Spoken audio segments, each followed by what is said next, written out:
മുമ്പ് ഈ ചെറിയ കൈക്കോട്ടൊക്കെ ഉപയോഗിച്ച് മാലിന്യങ്ങളൊക്കെ നീക്കിയിട്ടിരുന്നൊരു കാലമുണ്ട്.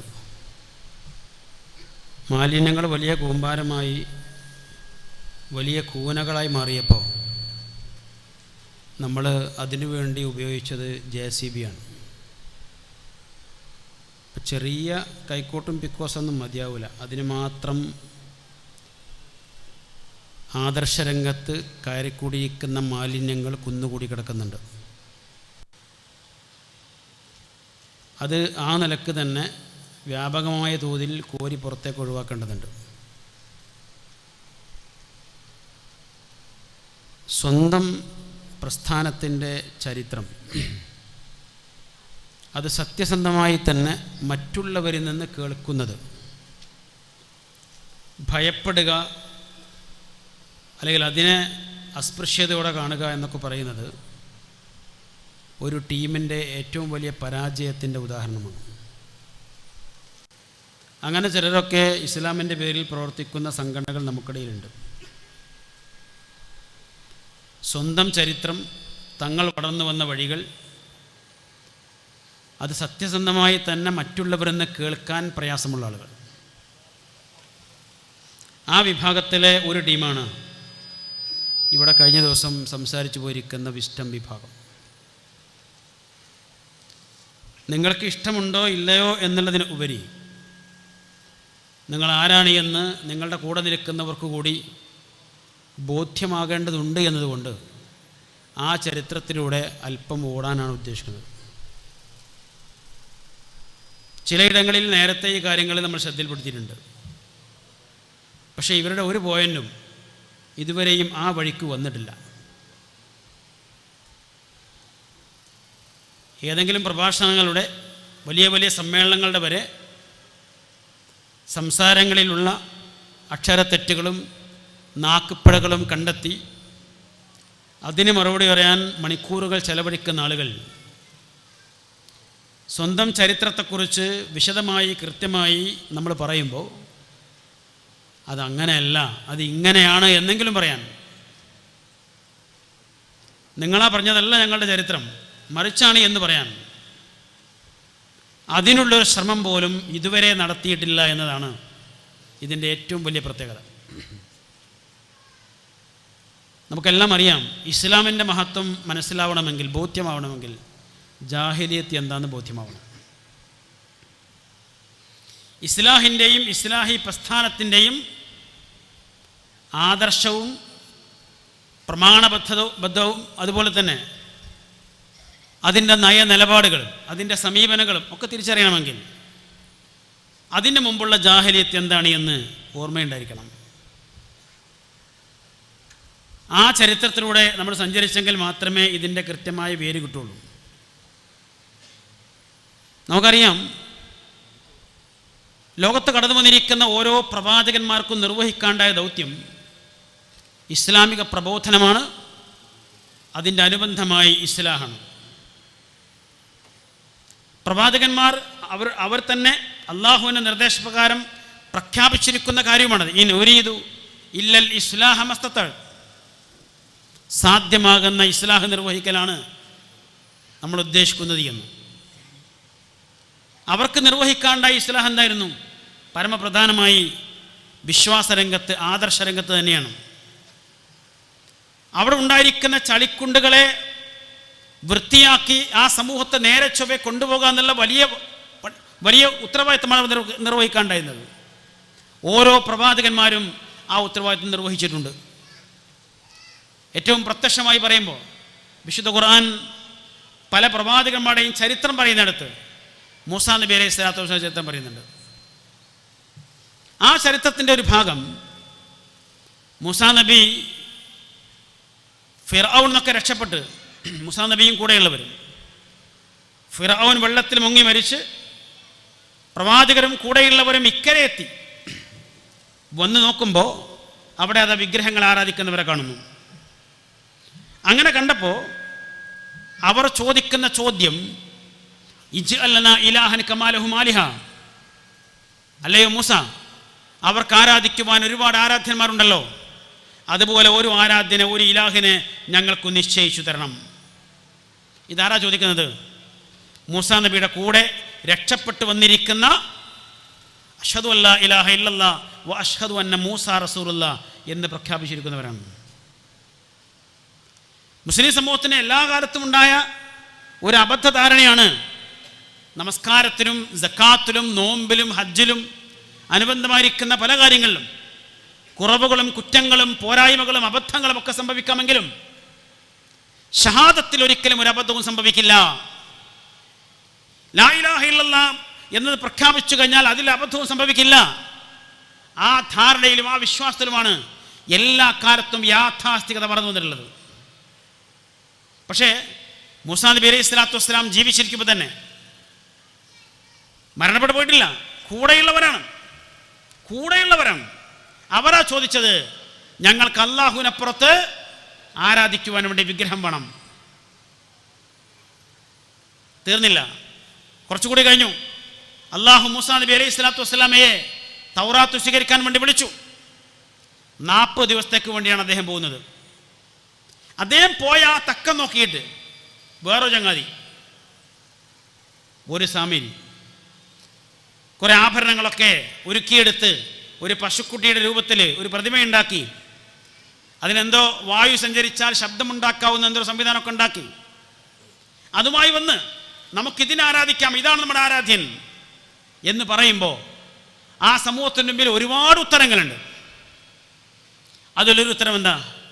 ഏതായാലും മൂസാ നബി നമ്മളെ പ്രവാചകനാണല്ലോ, അദ്ദേഹം കേവലം 40 ദിവസത്തേക്ക് വേണ്ടി പോയതല്ലേ, തിരിച്ചു വന്നിട്ട് നമുക്കൊന്ന് ചോദിച്ചു നോക്കാം, ഇത് നമ്മുടെ ആരാധ്യനാണോ അല്ലേ? അത്രയെങ്കിലും കാത്തിരിക്കാം. പോട്ടെ, അത് വേണ്ട. മൂസാ നബി നമുക്ക് വേണ്ടി മുമ്പിൽ നിർത്തി പോയിരിക്കുന്ന ഒരാളുണ്ടല്ലോ, ഒരു പ്രവാചകൻ, ആരാ? ഹാറൂൻ അലൈഹി സ്വലാം. അവിടെ തന്നെ ഉണ്ട്. അദ്ദേഹത്തോട് അഭിപ്രായം ചോദിച്ചു നോക്കാം, ഇത് നമ്മുടെ ആരാധ്യനാണോ, നമുക്ക് പറ്റുമോ? അങ്ങനെയും അവസരമുണ്ട്. കാത്തുന്നില്ല, രണ്ടിനും കാത്തുന്നില്ല. അവരെന്ത് ചെയ്തു? ആ കൊണ്ടുവന്നിരിക്കുന്ന പശുക്കുട്ടിയെ ആരാധിക്കുന്ന കാഴ്ച കണ്ടുകൊണ്ടാണ് മൂസാ നബി അലൈഹി സ്വലാത്തു വസ്സലാം ദേഷ്യം പിടിച്ച് കടന്നു വരുന്നത്. ഞാൻ സൂചിപ്പിച്ചത്, ഒരു പ്രവാചകന്റെ കൺമുമ്പിൽ ആ പ്രവാചകരുടെ അനുയായികൾ എന്ന് പറയുന്നവർ, അവർക്ക് സംഭവിച്ചിരിക്കുന്ന വിശ്വാസരംഗത്ത്, ആദർശരംഗത്തെ വ്യതിചലനത്തിൻ്റെ ചരിത്രമാണത്. അതിങ്ങനെ കൂടെ കടന്നു വന്നു. നബി കരീം സല്ലല്ലാഹു അലൈഹി വസല്ലം 23 വർഷത്തെ പ്രബോധന പ്രവർത്തനങ്ങൾ, അതിൻ്റെ ഏതാണ്ട് അവസാന ഘട്ടത്തിൽ മക്ക ഫതഹ്, നമുക്കറിയാം. മക്ക ഫതഹിലേക്ക് റസൂൽ പോകുമ്പോൾ കൂടെയുള്ള ആരാ? മദീനയിൽ നിന്ന് കൂടെ വന്നിട്ടുള്ള ഏതാണ്ട് 8000-ഓളം വരുന്ന മുസ്ലിങ്ങളാ, വെറും മുസ്ലിങ്ങളല്ല. ലാ ഇലാഹ ഇല്ലല്ലാഹ് മുഹമ്മദ് റസൂലുള്ളാഹി എന്നത്, ആ സത്യസാക്ഷ്യം കൃത്യമായി, കണിശമായി, വ്യക്തമായി, വിശാലമായി, വിശദമായി, ആഴത്തിലും പരപ്പിലും പഠിച്ചുൾക്കൊണ്ടിരിക്കുന്ന ആളുകൾ, അവരാ കൂടെ വന്നത്. മക്ക ഫതഹായി. ആ സമയത്ത് മക്കയിൽ നിന്ന് ആ ഒരു പ്രത്യേക സാഹചര്യത്തിൽ ഇസ്ലാമിലേക്ക് വന്നിരിക്കുന്ന കുറച്ച് ആളുകൾ, ഏകദേശം 4000-ഓളം ആളുകളുണ്ട്. അവരും എന്ത് ചെയ്തു? അഷ്ഹദു അല്ലാ ഇലാഹ ഇല്ലല്ലാഹ് വ അഷ്ഹദു അന്ന മുഹമ്മദ് റസൂലുള്ളാഹ് എന്ന് പ്രഖ്യാപിച്ചു, മുസ്ലിങ്ങളായി. പക്ഷേ ആ പ്രഖ്യാപിച്ച സത്യസാക്ഷ്യത്തിൻ്റെ പോലും സാരാംശങ്ങൾ, വിശദാംശങ്ങൾ ആഴത്തിലും പരപ്പിലും പഠിക്കാൻ, മനസ്സിലാക്കാൻ അവസരം കിട്ടിയിട്ടില്ല. വന്നിട്ടേ ഉള്ളൂ. പ്രവാചക തിരുമേനി അവിടെ നിന്നുള്ള യാത്ര ഹുനൈനിലേക്കാണ്. ആ യാത്ര മധ്യേ ഈ പുതിയ മുസ്ലിങ്ങളിൽ നിന്നുള്ള കുറച്ച് ആൾക്കാർ ഒരു കാര്യം ചോദിച്ചു. എല്ലാവർക്കും അറിയാം ഈ കാര്യങ്ങളൊക്കെ. നമ്മൾ 25 കൊല്ലം മുമ്പ് പറഞ്ഞിരുന്നത് ഇവിടുത്തെ സമസ്തക്കാർക്കും യാഥാസ്ഥികർക്കൊക്കെ കാര്യം മനസ്സിലാവാനായിരുന്നു. നേരത്തെ അലിമദീൻ ഇവിടെ ഓതിയിരിക്കുന്ന മുഴുവൻ ആയത്തുകളും, അതുപോലെ ജാബിർ റഹ്മാനി ഇവിടെ ഉദ്ധരിച്ചിരിക്കുന്ന വിഷയങ്ങളൊക്കെ ഒരു 10-25 വർഷം മുമ്പ് നമ്മൾ പറഞ്ഞത്, പഠിപ്പിച്ചത്, കേൾപ്പിച്ചതൊക്കെ ഇവിടുത്തെ യാഥാസ്ഥികർ എന്ന് തന്നെ നമുക്ക് അറിയുന്ന സമസ്തക്കാരെയും മറ്റുമാണ്. ഇന്ന് അതേ കാര്യങ്ങൾ നവയാഥാസ്ഥികരോട് പറയേണ്ട അവസ്ഥയിലേക്ക് എത്തിയിരിക്കുന്നു. അതാണ് വിഷയം. അതുകൊണ്ടാണ് ഈ വിഷയം പറഞ്ഞത്. ഹുനൈനിലേക്ക് പോകുമ്പോൾ അവർ ചോദിച്ചു, ചോദ്യം എന്താ? പ്രവാചകരെ, അപ്പുറത്തുള്ള ആളുകൾക്ക് അഥവാ മുശ്രിക്കുകൾക്ക് യുദ്ധത്തിനൊക്കെ പോകുമ്പോൾ അവരുടെ വാളിങ്ങനെ കൊളുത്തിയെടുക്കുവാനൊരു മരമുണ്ട്, അതുപോലൊരു മരം ഞങ്ങൾക്ക് നിശ്ചയിച്ചു തരണം.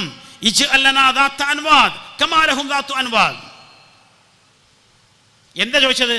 ഒരു മരം. എന്തിനാ? വാളൊന്ന് കൊളുത്തിയെടുക്കാൻ. എന്തെങ്കിലും പ്രശ്നമുണ്ടോ? അതുകൊണ്ട് എന്തെങ്കിലും ബുദ്ധിമുട്ടുണ്ടോ? എന്തെങ്കിലും തകരാറുണ്ടോ? വിശ്വാസത്തിലോ ആദർശത്തിലോ വല്ല കുഴപ്പമുണ്ടാവോ? ആലോചിക്കാം. നബി കരീം സല്ലല്ലാഹു അലൈഹി വസല്ലം എങ്ങനെ പ്രതികരിച്ചു? സുബ്ഹാനല്ലാഹ്, അല്ലാഹു അക്ബർ. ഹാദാ കമാ സുഇല മൂസ ഇജ്അൽ ലനാ ഇലാഹൻ കമാ ലഹും ആലിഹ. നിങ്ങൾ ഈ ചോദിച്ചതിന്റെ ഗൗരവം നിങ്ങൾക്കറിയോ? എന്തുമാത്രം വലിയ അപകടകരമായിരിക്കുന്ന കാര്യമാണ് ചോദിച്ചെന്നറിയോ? അള്ളാഹു പരമപരിശുദ്ധനാണ്. പക്ഷേ നിങ്ങൾ ഈ ചോദിച്ചത് മൂസാ നബി അലൈഹി സ്വലാത്തു വസ്സലാമയോട് അവിടുത്തെ ജനത അള്ളാഹുവിന് പുറമെ മറ്റൊരു ആരാധ്യനെ ചോദിച്ചതിന് സമാനമായ ചോദ്യമാണ്. മൂസാ നബിയുടെ ജനത ചോദിച്ചത് വിഗ്രഹത്തെയാണ്. മുഹമ്മദ് നബിയിൽ വിശ്വസിച്ചിരിക്കുന്ന പുതിയ ടീം ചോദിച്ചതോ മരത്തെയാണ്. ഇത് രണ്ടും ഇങ്ങനെ ഒന്നായി, അല്ലെങ്കിൽ ഒരുപോലെയായി? ഇതെങ്ങനെ സാമ്യമായി? വിഗ്രഹത്തെ ചോദിച്ചത് അതിനെ ആരാധിക്കാനാണ്, പ്രാർത്ഥിക്കാനാണ്, പൂജിക്കാനാണ്. എന്നാൽ മരത്തെ ചോദിച്ചവർ പ്രത്യക്ഷത്തിൽ ആരാധിക്കുവാനോ പ്രാർത്ഥിക്കുവാനോ പൂജിക്കുവാനോ അല്ല, മറിച്ച് തങ്ങളുടെ വാളൊന്ന് കൊളുത്തിയെടുക്കുവാൻ വേണ്ടി മാത്രമാണ്. എന്നിട്ടും പ്രവാചക തിരുമേനി പറയുന്നു, അവർ ചോദിച്ച അതേ ചോദ്യമാണ് നിങ്ങൾ ചോദിച്ചത്. ഇതെങ്ങനെ സാമ്യമായി? വിഗ്രഹത്തെ ആരാധിക്കുന്നവർ അതിലൂടെ പ്രതീക്ഷിക്കുന്ന എന്താ? അവരെന്താണോ ചോദിക്കുന്നത്, എന്താണോ ആഗ്രഹിക്കുന്നത്, അത് അവർക്കറിയാത്ത മാർഗത്തിലൂടെ, അഥവാ അവർക്ക് മനസ്സിലാക്കാൻ കഴിയാത്ത മാർഗത്തിലൂടെ, അദൃശ്യമായ നിഗൂഢമായ മാർഗത്തിലൂടെ തങ്ങളിൽ വന്ന് ലഭിക്കും എന്ന വിശ്വാസത്തിന്റെ അടിസ്ഥാനത്തിലാണ് ഒരു മനുഷ്യൻ വിഗ്രഹത്തെ ആരാധിക്കുന്നത്. അല്ലാതെ ആ വിഗ്രഹം അവിടുന്ന് ഇറങ്ങി വന്നിട്ട് നേർക്കുനേരെ നമ്മുടെ കൺമുമ്പിലെത്തി നമ്മൾ അങ്ങനെ സഹായിക്കുമെന്ന അർത്ഥത്തിലേ അല്ല. കേരളക്കരയിലെ നമ്മുടെ സഹോദര സമുദായങ്ങളിലെ പലരും ഗുരുവായൂരപ്പനെ വിളിച്ച് പ്രാർത്ഥിക്കുന്നുണ്ട്, ശബരിമലയപ്പനെ വിളിച്ച് പ്രാർത്ഥിക്കുന്നുണ്ട്, യേശുക്രിസ്തുവിനെ വിളിച്ച് പ്രാർത്ഥിക്കുന്നുണ്ട്, കന്യാമറിയത്തെ വിളിച്ച് പ്രാർത്ഥിക്കുന്നുണ്ട്. വേറെ കുറച്ച് ആൾക്കാരോ മുഹീദ്ദീൻ ശേഖിനെയും മമ്പറന്തങ്ങളെയും അതുപോലെ ബദരീങ്ങളെയും ഇപ്പോ CM-നെയും ഒക്കെ വിളിച്ച് പ്രാർത്ഥിക്കുന്നുണ്ട്. ഈ പ്രാർത്ഥിക്കുന്ന ആരാവട്ടെ, മുസ്ലിം സമൂഹത്തിൽപ്പെട്ടവരാവട്ടെ, ക്രൈസ്തവ സമൂഹത്തിൽപ്പെട്ടവരാവട്ടെ, ഹൈന്ദവ സമൂഹത്തിൽപ്പെട്ടവരാവട്ടെ, ഇവരിൽ ആരും വിശ്വസിക്കുന്നില്ല എന്ത്? ഞങ്ങൾ ഇവരെ വിളിച്ചാൽ ഗുരുവായൂരപ്പനോ ശബരിമലയപ്പനോ യേശുക്രിസ്തുവോ കന്യാമറിയമോ ബദരീങ്ങളോ ഉഹുദീങ്ങളോ ഈ പറയുന്ന ആരെങ്കിലും അവരിപ്പോൾ എവിടെയാണോ ഉള്ളത് അവിടുന്ന് ഇറങ്ങി വന്ന് നമ്മുടെ മുമ്പിൽ പ്രത്യക്ഷപ്പെട്ട് നമ്മുടെ കാര്യങ്ങളൊക്കെ സാധിച്ചെന്ന് തിരിച്ചു പോകും എന്നൊരു ഒരു മഹ്ലൂക്ക് വിശ്വസിക്കുന്നില്ല. പിന്നെന്താ വിശ്വാസം? നമ്മൾ അവരെ വിളിച്ചാൽ, അവരോട് തേടിയാൽ, അവരിൽ പ്രതീക്ഷ അർപ്പിച്ചാൽ നമ്മളറിയാത്ത, നമുക്കറിയാൻ കഴിയാത്ത നിഗൂഢമായ അദൃശ്യമായ മാർഗത്തിലൂടെ അവർ നമ്മളെ സഹായിക്കും. ഇതാണ് വിശ്വാസം. ഈ വിശ്വാസമാണ് മൂസാ നബിയുടെ സമൂഹം ചോദിച്ചിരിക്കുന്ന വിഗ്രഹവും മുഹമ്മദ് നബി വിശ്വസിച്ചിരിക്കുന്ന പുതിയ മുസ്ലിംകൾ ചോദിച്ചിരിക്കുന്ന മരവും സമാനമാകുന്നത്. എന്തിനാ മരം ചോദിച്ചത്? ആ മരത്തിൽ വാളൊന്ന് കൊളുത്തിയെടുക്കാൻ. വാൾ കൊളുത്തിയെടുത്ത് എന്താ സംഭവിക്കുക? ആ വാളിന് എന്തോ ഒരു പ്രത്യേകത ഉണ്ടാവും. എന്തോ ഒരു കുരുത്തമോ കരുത്തോ ബലമോ ശക്തിയോ എന്തോ കിട്ടും, അല്ലെങ്കിൽ നല്ല മൂർച്ചയുണ്ടാവും. എന്നിട്ട് ആ വാൾ കൊണ്ട് യുദ്ധം ചെയ്താൽ വിജയം ഉറപ്പാണെന്നാണ്. അതാ വിഷയം. എങ്ങനെയാണ് ഈ വാളിന് ഇങ്ങനെ എന്തോ കരുത്തോ കുരുത്തൊക്കെ കിട്ടുന്നതായിരിക്കുന്നത്? നമ്മൾ മലയാളത്തിൽ പറയുന്ന അറബി പദമാണുള്ള ബർക്കത്തില്ലേ, ആ ബർക്കത്താണ് പറഞ്ഞ്. അത് എങ്ങനെ പറഞ്ഞാലും അദൃശ്യമായ നിഗൂഢമായ മാർഗത്തിലൂടെ ലഭ്യമാകുമെന്ന് പ്രതീക്ഷിക്കുന്ന വിഷയം, അതാണ് ശിർക്കിലേക്ക് ഇലാഹാക്കുന്നതിലേക്ക് എത്തിയത് എന്ന് പ്രവാചക തിരുമേനി പഠിപ്പിക്കുന്നു. പക്ഷേ ആ ഒരവസ്ഥയിലേക്ക് മെല്ലെ ഇങ്ങനെ പോകാൻ കാല് വെച്ചത് ആരായിരുന്നു? മദീനയിൽ നിന്ന് വന്നിരിക്കുന്ന ഇസ്ലാമിനെ, ഷഹാദത്ത് കലിമയെ കൃത്യമായി കണിശമായി ആഴത്തിലും പരപ്പിലും പഠിച്ചു മനസ്സിലാക്കി ഉൾക്കൊണ്ടിരിക്കുന്ന സ്വഹാബികളല്ല. പിന്നെ പിന്നെ ഇന്നലെയും മിനിഞ്ഞാന്നും വന്നിരിക്കുന്ന പുതിയ ആളുകൾ. കേരളീയ സമൂഹത്തിൽ ഈ നവയാഥാസ്ഥികതയുടെ വക്താക്കളായി വന്നവരാരാ? നേരത്തെ അലിമദിന് വെറുതെ ചോദിച്ചതല്ല, മുജാഹിദ് പ്രസ്ഥാനത്തിന്റെ പാരമ്പര്യം പറയാൻ പറ്റാവുന്ന എത്ര പേരുണ്ട് നിങ്ങളുടെ കൂടെയെന്ന്. ഇന്നലെയും മിനിഞ്ഞാന്നൊക്കെ വന്നിരിക്കുന്ന പുതിയ മക്കൾ, അവർക്ക് ഇസ്ലാഹിന്റെ ചരിത്രം അറിയില്ല, ഇസ്ലാഹിന്റെ മുമ്പുള്ള ജാഹിലിയത്തും അറിയില്ല.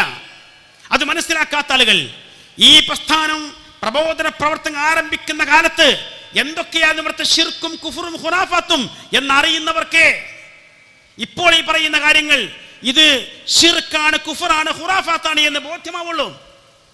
അതാണ് വിഷയം. അപ്പോ അന്ന് ആ പുതിയ ആളുകളാണ് ഈ വഴികളിലേക്ക് തിരിയാൻ അവര് അവസരം ഉണ്ടായത് എങ്കിൽ പ്രവാചകത്തിന് തിരുത്തിയവരാ, വേറെ വിഷയം. എങ്കിലും സമാനമായി ഇന്നും അതുപോലെ തന്നെ പുതിയ ടീം, പുതിയ ആളുകൾ, പുതുതലമുറ, ബാക്കി കാര്യങ്ങൾ അവർക്കറിയില്ല. അപ്പോൾ ഇതാണ് ഇതിൻ്റെ അടിസ്ഥാനം. അങ്ങനെയാണ് വരികയാണ്. പ്രവാചക തിരുമേനി സ്വല്ലല്ലാഹു അലൈഹി വസല്ലം ഇസ്ലാമിനെ സമ്പൂർണ്ണമായി സമർപ്പിച്ച് കടന്നുപോയി. ആ കടന്നുപോയിരിക്കുന്ന റസൂൽ കരീം സ്വല്ലല്ലാഹു അലൈഹി വസല്ലം ഈ ലോകത്തോട് വിട പറഞ്ഞ് അധികമൊന്നും വൈകാതെ തന്നെ മുസ്ലിം സമൂഹത്തിൽ പലവിധ പ്രയാസങ്ങൾ ഉണ്ടായിട്ടുണ്ട്. പലവിധ പ്രശ്നങ്ങളും അഭിപ്രായ വ്യത്യാസങ്ങളും ഒക്കെ ഉണ്ടായിട്ടുണ്ട്. ആ അഭിപ്രായ വ്യത്യാസങ്ങൾ ഇങ്ങനെ ശക്തമായി അത് അവസാനം രണ്ട് ചേരിയായി മാറി. ആ രണ്ട് ചേരികളിൽ ഒരു ചേരിയാണെന്ത്? അഹ്ലുസ് സുന്നത്തി വൽ ജമാഅ എന്ന് പറയുന്ന ചേരി. അഹ്ലുസ് സുന്ന വൽ ജമാഅ എന്താണ് എന്ന് ഷെയ്ഖ് മുഹീദ്ദീൻ അബ്ദുൽ ഖാദിർ ജീലാനി പറയുന്നുണ്ട്. അസുന്നത്തു മാ സന്നഹു റസൂലുള്ളാഹി സ്വല്ലല്ലാഹു അലൈഹി വസല്ലം വൽ ജമാഅ മത്തഫഖ അലൈഹി അസ്ഹാബു റസൂലില്ലാഹ്. സുന്നത്ത് എന്ന് പറഞ്ഞാൽ അല്ലാഹുവിന്റെ റസൂൽ തന്റെ ചര്യയായി പഠിപ്പിച്ചിരിക്കുന്ന കാര്യങ്ങളാണ്. സുന്നത്ത് എന്ന് പറഞ്ഞാൽ അല്ലാഹുവിന്റെ റസൂൽ തന്റെ ചര്യയായി പഠിപ്പിച്ചിരിക്കുന്ന കാര്യങ്ങളാണ്. ജമാഅത്ത് എന്ന് പറഞ്ഞാലോ പ്രവാചകരുടെ അനുയായികൾ അഥവാ അന്നത്തെ സ്വഹാബികൾ, അവർ ഏതെങ്കിലും വിഷയത്തിൽ ഒരേ അഭിപ്രായക്കാരെ ഒരുമിച്ച് ഇജ്മാഅോടുകൂടി വല്ല കാര്യങ്ങളും പറഞ്ഞു വെച്ചിട്ടുണ്ടെങ്കിൽ അതാണെന്ത്? അവർ ഏകോപിപ്പിച്ചിരിക്കുന്ന വിഷയം എന്താണോ അതാണ് ജമാഅത്ത്. അതിൻ്റെ ആളുകളാണ് ആര്? അഹ്ലുസ് സുന്നത്തി വൽ ജമാഅ എന്ന് പറയുന്നത്. മനസ്സിലായല്ലോ? അതാണ് വിഷയം. ആ വിഭാഗത്തിൽ ഉൾപ്പെടണമെങ്കിൽ ഇവിടെ നേരത്തെ സൂചിപ്പിച്ച പോലെ പ്രമാണങ്ങൾ വിശുദ്ധ ഖുർആൻ തന്നെ, വിശുദ്ധ ഖുർആനും പ്രവാചക അധ്യാപനങ്ങളും തന്നെയായിരിക്കണം. അടിസ്ഥാനപരമായി ഒന്നാം പ്രമാണം വിശുദ്ധ ഖുർആനും അനുബന്ധമായ അടിസ്ഥാന പ്രമാണം തന്നെ നബിശര്യയുമായിരിക്കണം. പക്ഷേ എല്ലാ കാലത്തെയും യാഥാസ്ഥികർ, ഇപ്പോഴത്തെ യാഥാസ്ഥികരും അവർ കൈകോർക്കുന്ന വിഷയങ്ങൾ എന്താ? കേരളത്തില് സമസ്തക്കാരും എല്ലാ സമസ്തക്കാരും മർക്കസ് ദവയില്ലാത്ത മുജാഹിദുമായി ബന്ധപ്പെട്ട് പറയുന്ന മറ്റുള്ള ആളുകളും അവരെല്ലാം കൈകോർക്കുന്ന ഏകോപിക്കുന്ന ഒരു വിഷയമുണ്ട്. എന്താ വിഷയം? വിശുദ്ധ ഖുർആനിൽ നിന്നും പ്രവാചകാധ്യാപനങ്ങളിൽ നിന്നും ആർക്കും സുതരാം വ്യക്തമാകുന്ന ചില വിഷയങ്ങൾ എടുത്തു വച്ചാൽ ഉടനെ ചോദിക്കും, ഇത് ഖുർആനല്ലാത്ത വേറെ ഏത് കിതാബിലാ പറഞ്ഞത്? മുമ്പ് ഏത് പണ്ഡിതൻ അങ്ങനെ പറഞ്ഞത്? ഏത് നേതാവ് അങ്ങനെ പറഞ്ഞത്? ഈ ചോദ്യം എവിടെ നിന്ന് വരുന്ന? 1920-കളിൽ മുജാഹിദ് പ്രസ്ഥാനത്തിന്റെ സംഘടിത സംവിധാനം പ്രവർത്തനം ആരംഭിക്കുന്ന കാലത്ത് അന്ന് സമസ്തക്കാരെന്ന് വന്നതാ, യാഥാസ്ഥികർ കൊണ്ടുവന്നതാ. അതിപ്പോ നവയാഥാസ്ഥികരിലൂടെ ഇങ്ങനെ കറങ്ങിക്കൊണ്ടിരിക്കുക. ഖുർആനിൽ നിന്നും പ്രവാചക അധ്യാപനങ്ങളിൽ നിന്നും ആർക്കും മനസ്സിലാക്കാവുന്ന വിധത്തിലുള്ള കൃത്യമായ വ്യക്തമായ കാര്യങ്ങൾ പറഞ്ഞു കൊടുത്താലും അത് സ്വീകരിക്കണമെങ്കിൽ മറ്റാരെങ്കിലും പറഞ്ഞിരിക്കണം. അഥവാ ഖുർആൻ നമുക്ക് സ്വീകരിക്കാൻ പറ്റണമെങ്കിൽ ഏതെങ്കിലും പണ്ഡിതന്മാരുടെ അഭിപ്രായങ്ങളുമായി അത് യോജിക്കണം.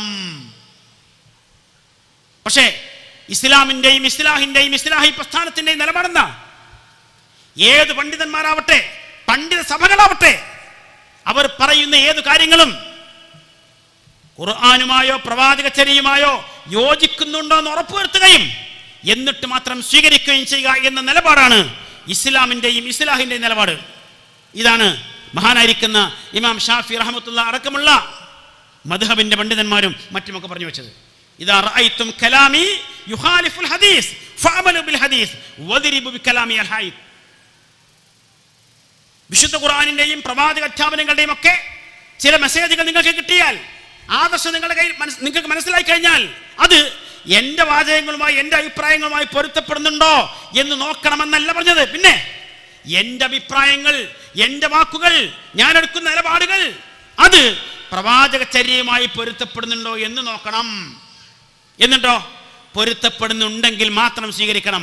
അല്ലെങ്കിൽ എന്റെ അഭിപ്രായത്തെ വലിച്ചെറിയണം. അവിടെ വദ്രിബു ബി കലാമിൽ ഹായ് എന്ന് പറഞ്ഞതാ, മതിൽ എന്നൊക്കെ പറഞ്ഞ തോട്ടിക്കരണെന്നാ പറഞ്ഞ്, മനസ്സിലായില്ലേ? അത് വലിച്ചെറിയണം. എന്നിട്ട് നിങ്ങൾ പ്രവാചകചര്യ സ്വീകരിച്ച് ജീവിക്കണം. ഇതാണ് ഇസ്ലാമിന്റെയും ഇസ്ലാഹിന്റെയും പാരമ്പര്യം, അതിന്റെ നിലപാട് എന്നത്തെയും. എന്നാൽ യാഥാസ്ഥിക നിലപാടോ? യാഥാസ്ഥിക നിലപാടെന്താ? വിശുദ്ധ ഖുർആനും പ്രവാചകചര്യയും പഠിപ്പിക്കുന്ന, പറയുന്ന, പ്രഖ്യാപിക്കുന്ന കാര്യങ്ങൾ അത് സ്വീകരിക്കണമെങ്കിൽ മറ്റേതെങ്കിലും പണ്ഡിതന്മാരുടെ, നേതാക്കന്മാരുടെ, തൊട്ടു മുമ്പ് കഴിഞ്ഞു പോയിരിക്കുന്ന ആരുടെയും ഒക്കെ അഭിപ്രായങ്ങളുമായി, വാക്കുകളുമായി, എഴുത്തുകളുമായി അത് യോജിച്ചു വന്നെങ്കിൽ മാത്രമേ സ്വീകരിക്കാവൂ. അതാണ് ഇവിടുത്തെ ഏറ്റവും വലിയ പ്രശ്നം. വിശുദ്ധ ഖുർആന്റെ പ്രത്യേകത എന്താ? നിങ്ങൾ ഒരു 10,000 കിതാബ് കൊടുത്തു വെച്ചു. ഇവിടെ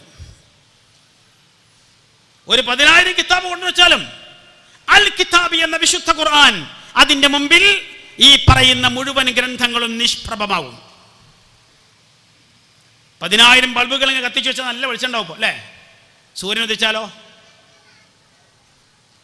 ഉദിച്ചാലോ അതെല്ലാം നിഷ്പ്രഭമായി എന്ന പോലെ ഇത് നിഷ്പ്രഭമായി പോകും നിങ്ങളെ ഈ കൊണ്ടുവരുന്ന സകല സംഗതികളും. അതുകൊണ്ടാ അൽ കിതാബാണ് ഒന്നാം പ്രമാണം എന്ന് പറഞ്ഞത്. അതാണ് യഥാർത്ഥ വെളിച്ചത്തിന്റെ സോഴ്സ്. അത് സ്വീകരിക്കാൻ നമ്മൾ ബാധ്യതപ്പെട്ടവരാണ്. ഇവിടെ ഇസ്ലാഹി പ്രസ്ഥാനം നിർവഹിച്ചിരിക്കുന്ന ദൗത്യം അതാണ്. 1920-കളിൽ അതിന്റെ സംഘടന രൂപമായിരിക്കുന്ന ജമിയത്തുൽ ഉലമ വരുമ്പോൾ അന്ന് തുടങ്ങിയാണ് വിഷയം. ഖുർആനിന്റെ ആയത്ത്, ഒരു സംഘടിത സംവിധാനത്തിന് ഖുർആനിന്റെ ആയത്ത് തെളിവായി ഉദ്ധരിച്ചപ്പോ ഉടനെ ചോദ്യം വന്നല്ലോ. എന്താ ചോദ്യം? നിങ്ങൾ ഇവിടെ പറഞ്ഞത് ഖുർആനിന്റെ ആയത്തല്ലേ? ഞാൻ ചോദിച്ചത് ദലീലാണ്. എന്താ ഉദ്ദേശിച്ച ദലീൽ കൊണ്ട്? ഖുർആനിന്റെ ആയത്ത് പോരാ, വേറെ ഏതെങ്കിലും പണ്ഡിതന്മാര് അല്ലെങ്കിൽ മദ്ഹബിന്റെ കിതാബുകൾ പറയണം. അതാ ചോദിച്ചത്. ആ ചോദ്യം എവിടെ നിന്ന് വന്നാ? 2 കൊല്ലം കഴിഞ്ഞ് ജമിയത്തുൽ ഉലമയിൽ ഇറങ്ങിപ്പോയിരിക്കുന്ന സമസ്തക്കാർ കൊണ്ടുവന്നാണ്. അവരാണ് ചോദ്യം ഉന്നയിച്ചത്. ആ ചോദ്യം അന്നൊന്നും ചോദിച്ചുകൊണ്ടിരിക്കുന്നുണ്ട്. എന്നാൽ പിന്നെ ഓരോ ഘട്ടങ്ങളിലും ഈ പ്രസ്ഥാനത്തിന്റെ ആദർശ വീതിയിൽ നിന്ന് ഇറങ്ങിപ്പോയി വഴിദൂരം സഞ്ചരിച്ചു പോയിരിക്കുന്ന ആളുകൾ അവർ അതേ ചോദ്യം വിവിധ രൂപത്തിലും ഭാവത്തിലും പുതിയ കുപ്പിയിലാക്കി ചോദിച്ചു കൊണ്ടിരിക്കുന്നു എന്ന് മാത്രം. ഇസ്ലാഹി പ്രസ്ഥാനം ഒരു 3/4 നൂറ്റാണ്ട് പിന്നിടുമ്പോൾ ഈ ആദർശധാരയിൽ പ്രമാണബദ്ധമായി യുക്തിഭദ്രമായി ഈ മനോഹരമായിരിക്കുന്ന ജീവിത ദർശനം സമൂഹത്തിന് സമർപ്പിച്ച് അതിങ്ങനെ പടർന്ന് പന്തലിച്ച് വടവൃക്ഷം പോലെ നിൽക്കുമ്പോൾ യാഥാസ്ഥികത എങ്ങനെയാ? യാഥാസ്ഥികനെ പൊട്ടി വീണുകൊണ്ടിരിക്കുക, അതിങ്ങനെ അടർന്നു വീണുകൊണ്ടിരിക്കുകയാണ്, തകർന്നുകൊണ്ടിരിക്കുകയാണ്. ഇസ്ലാഹ് വളർന്നുകൊണ്ടിരിക്കുകയാണ്. അതുകൊണ്ട് തന്നെ ഇതിനെ മറികടക്കാൻ എന്താ മാർഗം? അതിനെ മറികടക്കാൻ മാർഗം ആരാഞ്ഞിരിക്കുന്ന ആളുകൾ കണ്ടെത്തിയതാണെന്ത്? ഈ സാധനത്തെ, ഈ യാഥാസ്ഥികതയെല്ലാം പുതിയൊരു കുപ്പിയിലേക്ക് നല്ല ഇറക്കി വെക്കാം. നമ്മൾ പണ്ടേ പറയാനുണ്ടല്ലോ, പഴയ വീഞ്ഞ് തന്നെ പുതിയ കുപ്പിയിലാക്കാം. ആ പുതിയ കുപ്പിയുടെ പേരെന്താ? അതാണ് സലഫി മൻഹജ് എന്ന പേരിൽ അവർ ഇറക്കിയത്. യഥാർത്ഥ മൻഹജു സലഫ് അല്ല കേട്ടോ, അത് പറയാം. സലഫു സ്വാലികളുടെ മാർഗമല്ല ഞാൻ പറഞ്ഞത്. ഇവർ ഇറക്കുമതി ചെയ്തിരിക്കുന്ന സലഫിയത്ത് എന്ന പേരിൽ അല്ലെങ്കിൽ സലഫി മൻഹജ് എന്ന പേരിൽ ഇറക്കിയിരിക്കുന്ന ബോട്ടിൽ, ആ ബോട്ടിൽ ആദ്യം ഇറക്കി. 1990-കളിലാണ് ഈ മുതൽ അവിടെ ചെലവാക്കാൻ നോക്കിയത്. അതിനെ പ്രതിരോധിച്ചതിന്റെ പേരിൽ മുജാഹിദ് പ്രസ്ഥാനത്തിന്റെ പകുതിയിലധികം വരുന്ന ആളുകൾ പ്രതികളായി. അവരുടെ പേരിൽ ആദർശ വ്യതിയാനം ആരോപിച്ചു, തൗഹീദിൽ കളങ്കം വരുത്തിവെന്ന് ആരോപിച്ചു, സുന്നത്ത് സ്വീകരിക്കാത്തത് ആരോപിച്ചു, ബിദ്അത്തിന്റെ ആളുകൾ ആരോപിച്ചു, കുനൂത്തിന്റെയും കൂട്ടുപാർത്തയുടെയും അതുപോലെ തറാവീഹിന്റെയും ഒക്കെ വിഷയത്തിലുള്ള അഭിപ്രായ വ്യത്യാസങ്ങളിൽ യഥാർത്ഥ ഇസ്ലാഹിന്റെ മാർഗം വിട്ടവരെന്നല്ല ആരോപണം ഉണ്ടായി. അങ്ങനെ ഒരുപാട് കാര്യങ്ങൾ, ഒരുപാട് വിഷയങ്ങൾ. എന്തിനങ്ങനെ ആരോപിച്ചത്? ഇവർ ഇറക്കുമതി ചെയ്യാൻ ശ്രമിച്ചുകൊണ്ടിരിക്കുന്ന സലഫിയത്ത് എന്ന കുപ്പിയിൽ അവതരിപ്പിക്കാൻ ഉദ്ദേശിക്കുന്ന അന്ധവിശ്വാസങ്ങളെ മുൻകൂട്ടി കണ്ട് പ്രതിരോധിച്ചു. അതാ വിഷയം. ആ പ്രതിരോധ പ്രവർത്തനങ്ങളാണ് അതവർക്ക് ഉൾക്കൊള്ളാൻ പറ്റാത്ത കൊണ്ട് തന്നെ ഒരു വിഭാഗത്തെ പുറത്താക്കിക്കൊണ്ട് 2002 സംഘടനയെ പിളർത്തി. ആ പിളർത്തിയപ്പോ അതുവരെ മുജാഹിദ് പ്രസ്ഥാനത്തിന്റെ പ്രവർത്തകരായി അംഗങ്ങളായി പ്രവർത്തിച്ചുകൊണ്ടിരിക്കുന്ന മൊത്തം ആളുകൾ അവർക്ക് അവകാശപ്പെട്ടിരിക്കുന്ന സ്ഥാപനങ്ങളും സാമ്പത്തിക സൗകര്യങ്ങളും എല്ലാം ഈ ഒരു വിഭാഗം സ്വന്തം കയ്യിലാക്കി. പോരാഞ്ഞിട്ട് പിന്നെയും എന്ത് ചെയ്തു? ബാക്കിയുള്ള കൂടി പിടിച്ചെടുക്കാൻ വേണ്ടി പല കുതന്ത്രങ്ങളും ചെയ്തു. ആ കുതന്ത്രങ്ങളൊക്കെ നിർവഹിച്ചു കൊണ്ടിരിക്കുമ്പോൾ ആരൊക്കെയാണ് നേതൃസ്ഥാനത്തുള്ളത്? ഞാൻ താഴെ തട്ട് പറയാം, അത് പറഞ്ഞാൽ മതിയല്ലോ. താഴെ തട്ടിൽ ആരൊക്കെയുണ്ട്? പുറത്താക്കപ്പെട്ടിരിക്കുന്ന വിഭാഗത്തിന് പകരം കൊണ്ടുവരപ്പെട്ടിരിക്കുന്ന ആളുകൾ ആരൊക്കെയാ? ഒന്ന്, പ്രസിഡന്റ് സയ്യിദ് മുഹമ്മദ് ഷാക്കിർ. അതേപോലെ എവിടെയാ? മുജാഹിദ് പ്രസ്ഥാനത്തിന്റെ കൂടെയാണോ അതല്ല വിശ്വത്തിന്റെ കൂടെയാണോ? 2, CP സലീം. ആരുടെ കൂടെയാ? എവിടെയാ? മുജാഹിദ് പ്രസ്ഥാനത്തിന്റെ കൂടെയാണോ അതല്ല വിശ്വത്തിന്റെ കൂടെയാണോ? 3, KK സക്കരിയ സുലാഹി. അദ്ദേഹം മരണപ്പെട്ടു, അല്ലാഹു അദ്ദേഹത്തിന് പുറത്തു കൊടുക്കട്ടെ. അദ്ദേഹം ആരുടെ കൂടെ ആയിരുന്നു ആ സമയത്ത്? മുജാഹിദ് പ്രസ്ഥാനത്തിന്റെ കൂടെയാണോ പിരിക്കാലത്ത് ഇവരുടെ കൂടെ വന്ന ആടിമലാണോ? 4, ഹാരിസ് ബിൻ സലീം. ആരുടെ കൂടെയാ? മുജാഹിദ് പ്രസ്ഥാനത്തിന്റെ കൂടെയാണോ വിശ്വത്തിന്റെ കൂടെയാണോ? 5, ഷംസുദ്ദീൻ ബാലത്ത്. ഏത് ആദർശത്തിലാ? മുജാഹിദ് പ്രസ്ഥാനത്തിന്റെ ആദർശത്തിലാണോ വിശ്വത്തിന്റെ ആദർശത്തിലാണോ? അങ്ങനെ എണ്ണിക്കോളൂ. ആരവര്? അഡ്ഹോക്ക് കമ്മിറ്റി എന്ന പേരിൽ കൊണ്ടുവന്നവർ. അവരെക്കുറിച്ച് അന്ന് പറഞ്ഞെന്താ അറിയോ? പത്രക്കാരോട് ചാനലുകാരോടൊക്കെ പറഞ്ഞെന്താ, ഇവർ നല്ല കറ കളഞ്ഞ കുട്ടികളാണ്, നല്ല അച്ചടക്കമുള്ള കുട്ടികളാണ്, ആദർശത്തിൽ ഒരു പ്രശ്നമില്ല. അപ്പോൾ അവർ ചോദിച്ചു, അല്ല ഭാവിയിൽ ഇവർ വല്ല ആദർശ വ്യതിയാനം ഇവർക്ക് ഉണ്ടാവുകയാണെങ്കിലോ? അപ്പോൾ പറഞ്ഞു, ഒരിക്കലും ഉണ്ടാവില്ല, അങ്ങനെ സംഭവിക്കാനും സാധ്യതയില്ല എന്ന് അന്നത്തെ വലിയ നേതാക്കന്മാർ അഭിമുഖം കൊടുത്തു ചാനലിലും. 10 കൊല്ലം കാത്തിരിക്കേണ്ടി വന്നില്ല, 10 കൊല്ലം കാത്തിരിക്കേണ്ടി വന്നില്ല ഈ കുട്ടികളുടെ അച്ചടക്കം കൊണ്ട് പൊറുതിമുട്ടാൻ. ഈ കുട്ടികളുടെ അച്ചടക്കം കൊണ്ട് പൊറുതിമുട്ടാൻ 2010 നമ്മുടെ ഒരു മായിൻ്റെ കഥ പറഞ്ഞു കൊടുത്തിരുന്നു. ആൾക്കാർക്ക് ഓർമ്മ ഉണ്ടാവും, ഞാൻ വിശദീകരിക്കുന്നില്ല. അടങ്ങ് മായിനെ എന്ന് പറഞ്ഞ അവസ്ഥ. ആരാ? ഇവരാ. അങ്ങനെ ഒരുപാട് കുതന്ത്രങ്ങളും കള്ളത്തരങ്ങളും കള്ളക്കേസുകളും കള്ള ആരോപണങ്ങളും അങ്ങനെ എല്ലാം അങ്ങനെയാണ്. അതിന് നേതൃത്വം കൊടുക്കുന്നവരിൽ 2002 നമുക്ക് ഒരു കാര്യം ഉറപ്പാണല്ലോ, ഇസ്ലാമിൻ്റെ അടിസ്ഥാനപരമായിരിക്കുന്ന വിഷയങ്ങൾ എന്താണെന്ന്? ജീവിതം സത്യസന്ധമായിരിക്കണം, വാക്കും പ്രവൃത്തിയും സത്യസന്ധമായിരിക്കണം. നെഞ്ചത്ത് കൈകെട്ടി നമസ്കരിക്കാൻ ഒരു ഹദീസിന്റെ പിൻബലം നമുക്ക് പറയാം, സ്വഹിയായ. എന്നാൽ ആ നെഞ്ചിനകത്തുള്ള മനസ്സാക്ഷിയെ വഞ്ചിച്ചുകൊണ്ട് കളവ് പറയരുത്, കളവിന് കൂട്ടുനിൽക്കരുത്, കള്ളസാക്ഷ്യം പറയരുത് എന്ന് മനസ്സിലാക്കാൻ ഒരു ഹദീസിന്റെ പ്രമാണം മാത്രമല്ല ഉള്ളത്, ആയത്തുകളുടെ സ്വഹീഹായ ദശക്കണക്കിന് ഹദീസുകളുടെ പിൻബലമുള്ള വിഷയം. അതല്ലേ നമ്മുടെ ആദർശം, അതല്ലേ ആവേണ്ടത്. എന്നാൽ അതിനെല്ലാം കാറ്റിൽ പറത്തി 2002 ആദ്യമായി ഉദ്ഘാടനം ചെയ്തു കള്ളക്കേസിന്. വന്യവയോധികനായിരിക്കുന്ന ഒരാളുടെ കൈ പിടിക്കാതെ ഒരു സ്റ്റെപ്പ് കയറാൻ പോലും കഴിയാത്ത AV അബ്ദുറഹ്മാനാജിയും PC അഹമ്മദാജിയും അടക്കമുള്ള ആളുകൾ അവര് പട്ടാപ്പകൽ ഇവിടുത്തെ സെന്റർ പിന്നെ ആക്രമിക്കാൻ വേണ്ടി ശ്രമിച്ചു. ആരെ സെന്റർ? അന്ന് ആരെ സെന്ററാണത്? ആരയില്ല? CP സലീമിൻ്റെയും സയ്യിദ് മുഹമ്മദ് ഷാക്കിറിൻ്റെയും KK സക്കീർ സുലായിയുടെയും ശംസുദ്ദീൻ ബാലത്തിൻ്റെയും ഹാരിസ് ബിൻ സലീമിൻ്റെയും ഫൈസൽ മുസ്ലിയാരുടെയും പിന്നെ ഞാൻ നേരത്തെ മറ്റേ പറയാൻ പറ്റ അവിടെ വിദ്യാർത്ഥി വിഭാഗത്തിൻ്റെ നേതാക്കന്മാരൊക്കെയാണെന്ന് സാക്ഷാൽ TK അഷ്റഫ്. അപ്പോൾ അങ്ങനെയുള്ള ആളുകളുടെ കേന്ദ്രമാണത്. ആ കേന്ദ്രം ആരക്രമിക്കാൻ വന്നു? വന്യവയോധികനായിരിക്കുന്ന AV അബ്ദുറഹ്മാനാജി അടക്കമുള്ള ആളെ ആക്രമിക്കാൻ വന്നു പട്ടാപകല്. എന്നിട്ടോ മാത്രമല്ല, ആ കേസ് കോടതിയിൽ വാദിക്കുന്നത് വിചാരണയ്ക്ക് വരുന്നത് AVയുടെ മരണശേഷമാണ്. എന്നിട്ട് പോലും AVയെ കേസ് ഒഴിവാക്കിയില്ല. ആ വിചാരണക്ക് സാക്ഷി പറയാൻ വന്ന കുറച്ച് ആൾക്കാരുണ്ടായിരുന്നു. അതിലുമുണ്ട് നമ്മളെ വിഷ്ടത്തിൻ്റെ കുട്ടികൾ. എപ്പോഴും വേണ്ടി വന്ന പേര് പറഞ്ഞിട്ടുണ്ട്. ആ വിചാരണ മുഴു സമയം നേർക്ക് നേരെ നോക്കിക്കണ്ട വ്യക്തിയാണ് ഞാൻ. മനസ്സ് മരവിച്ചു പോയെന്ന്. മനസ്സ് മരവിച്ചു പോയി. കാരണം എന്താ? ഈ കള്ളസാക്ഷ്യം പറയാൻ വേണ്ടി വന്നിരിക്കുന്ന പലരും മദനിമാരാണ്, സുല്ലമിമാരാണ്, സ്വലാഹിമാരാണ്. തീർന്നില്ല. ആ കേസിന്റെ ചുക്കാൻ പിടിച്ചാരായിരുന്നു പിന്നീട് വിശ്വത്തിന്റെ നേതാവായി മാറിയ അന്നത്തെ അഡ്വക്കേറ്റ് കമ്മിറ്റിയുടെ പ്രധാനപ്പെട്ട നേതാവ് ആരാ? അഡ്വക്കേറ്റ് ഹബീബുർ റഹ്മാൻ. എവിടെ അതേപ്പുള്ളത്? മുജാഹിദ് പ്രസ്ഥാനത്തിൽ കൂടെയാണോ അതോ വിശ്വമാശയത്തിലാണോ? ഈ കള്ളക്കേസുകൾക്കെല്ലാം ഒന്നുകൊണ്ട് കഴിഞ്ഞിട്ടില്ല.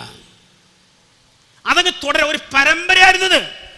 ആ പരമ്പരയുടെ ഭാഗമായി അടുത്ത് തുടങ്ങി.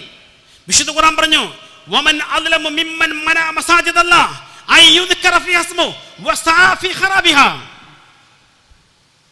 അല്ലാഹുവിന്റെ പള്ളികളിൽ അവന്റെ നാമം ഉയർത്തപ്പെടുന്നതിനെ വിലക്ക് കൽപ്പിക്കുന്ന തടസ്സം നിൽക്കുന്ന ആളുകൾ, അതിന്റെ നാശത്തിന് വേണ്ടി പ്രവർത്തിക്കുന്നവർ, അവരെക്കാൾ വലിയ അക്രമികൾ ആരുണ്ട്?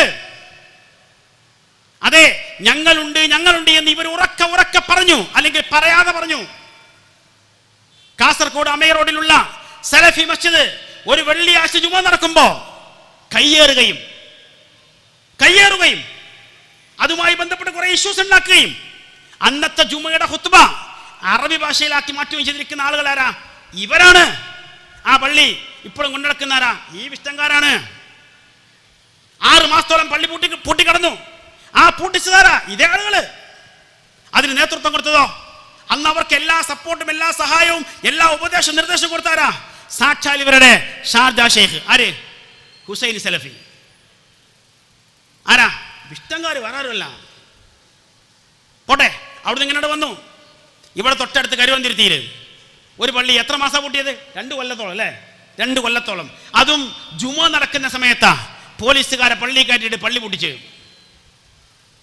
അള്ളാഹുവിന്റെ നാമം ഉച്ചരിക്കപ്പെടുന്നതിനെ തടസ്സപ്പെടുത്തി അങ്ങനെ ചെയ്തിരിക്കുന്ന ആളുകൾ ആരൊക്കെ കൂടുന്നുണ്ട്? ഇവർക്ക് വേണ്ട എല്ലാ ഒത്താശയും ചെയ്തു കൊടുത്തുകൊണ്ട്, സാമ്പത്തികമായ എല്ലാ സംവിധാനം ഒരുക്കി കൊടുത്തുകൊണ്ട് ഇന്നത്തെ വിഷ്ടത്തിന്റെ ചെയർമാൻ സാക്ഷാൽ PN അബ്ദുൽ ലത്തീഫ് മദനി കൂടെയുണ്ട്. ഞങ്ങൾ ബഹുമാനിക്കുന്ന, നിങ്ങളെ കൂട്ടത്തിൽ ബഹുമാനിക്കാൻ പറ്റാവുന്ന ഒരേ ഒരാളെ ഞങ്ങൾ കണ്ടിട്ടുള്ളൂ. അത് ബഹുമാനിക്കുന്ന കുഞ്ഞു മുഹമ്മദ് മദനി പറപ്പൂരാണ്. അദ്ദേഹവും ആ കൂട്ടത്തിലുണ്ട്. എങ്ങനെ പെട്ടെന്നറിയില്ല. അതിൽ പെട്ടുപോയതിൽ ഞങ്ങൾക്ക് സങ്കടമുള്ള ഒരേ ഒരു മനുഷ്യനാണ് അദ്ദേഹം. അദ്ദേഹം കൂടുതലുണ്ട്, സംസ്ഥാന ഭാരവാഹിയ. അപ്പോ അങ്ങനെ ഇവരുടെയൊക്കെ സഹായത്തോടെ പള്ളികൾ പൂട്ടിക്കുന്നു.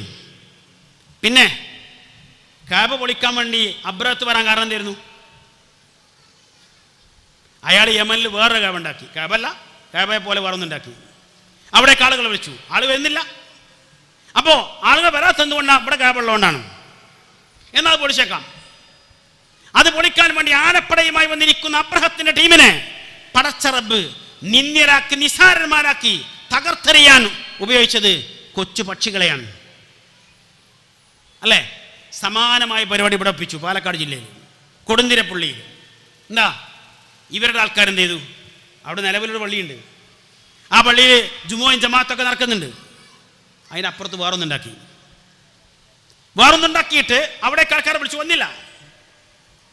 മനസ്സിലായല്ലോ? വരാതിരുന്നപ്പോൾ ചെയ്ത പണി എന്താ? ഇശാ നമസ്കരിച്ച് പോയിരിക്കുന്ന ആളുകൾ സുബഹി നമസ്കാരത്തിന് വന്നപ്പോൾ കാണുന്നത് പള്ളി പൂർണ്ണമായി JCB ഉപയോഗിച്ച് തകർത്തെറിഞ്ഞിരിക്കുന്നു. എന്നുള്ളത് പച്ചക്ക് നടപ്പിലാക്കി. ആര്? അന്നും ആരൊക്കെ ഉണ്ട് കൂടെ? ഈ പറഞ്ഞ ആൾക്കാരൊക്കെ ഉണ്ട്.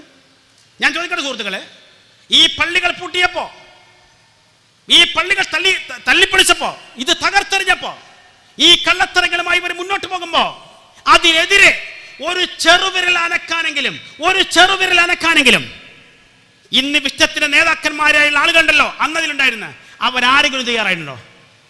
ഉണ്ടോ? ഒരക്ഷരം പറഞ്ഞിട്ടുണ്ടോ? 2012 13 ആവുമ്പോ നിങ്ങൾ പിരിഞ്ഞു പോകുന്നതാണോ അവർ പിരിച്ചുവിട്ടാണോ നമുക്കറിയില്ല. എന്തോട്ടെ, രണ്ടാണെങ്കിലും അങ്ങനെ പോരാനോ അവരെ പുറത്താക്കപ്പെടുവാനോ കാരണം ഇങ്ങനെയുള്ള പിന്നെ എന്താ പറയാ അതിക്രമങ്ങൾക്കെതിരെ നിങ്ങൾ പ്രതികരിച്ചതിന്റെ പേരിലാണോ? പറയാൻ പറ്റുമോ?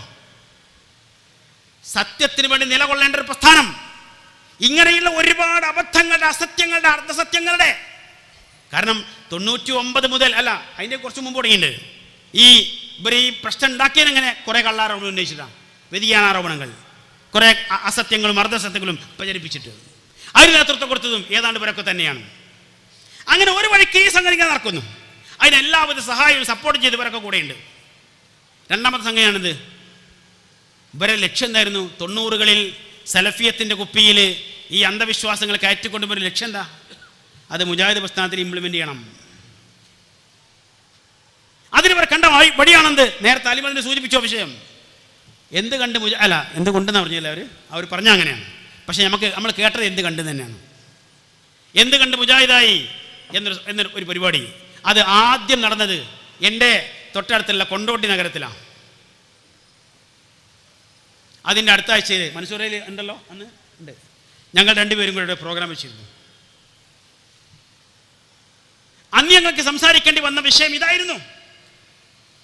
ഞങ്ങൾ ആ വിഷയം സംസാരിക്കുമ്പോൾ ഞങ്ങളുടെ പോലെ നേതാക്കന്മാർക്കും പണ്ഡിതന്മാർക്കും അത് ബോധ്യമായില്ല. ഇങ്ങനെ ഉണ്ടാവോ? ഇവരിങ്ങനെയൊക്കെ പറയോ? ഇവരെന്തെങ്കിലും കുറച്ചു കാലൊക്കെ മുജാഹിദ് ആൾക്കാരല്ലേ, അവർ ഈ മാതിരി അബദ്ധങ്ങളും അപകടങ്ങളൊക്കെ പറയോ എന്ന സംശയമുണ്ടായിരുന്നു. തൊട്ടടുത്ത വർഷം അല്ല, ആ വർഷം തന്നെ അടുത്ത മാസം കോഴിക്കോട് കടപ്പുറത്ത് വെച്ച് നടന്നിരിക്കുന്ന MSMന്റെ സമ്മേളന വേദിയിൽ ഇവരുടെ കുറച്ച് സംസാരങ്ങൾ, അതിൻ്റെ ക്ലിപ്പിങ്ങുകൾ നമ്മളിട്ട് കൊടുത്തു. അപ്പോഴാണ് നമ്മുടെ ആൾക്കാർക്ക് കൂടി വിശ്വാസമായത്, ബോധ്യമായത് ഇത് അപകടത്തിൽ തന്നെയാണ്. കാരണം എന്താ? വിശ്വസിക്കാൻ കഴിയില്ല.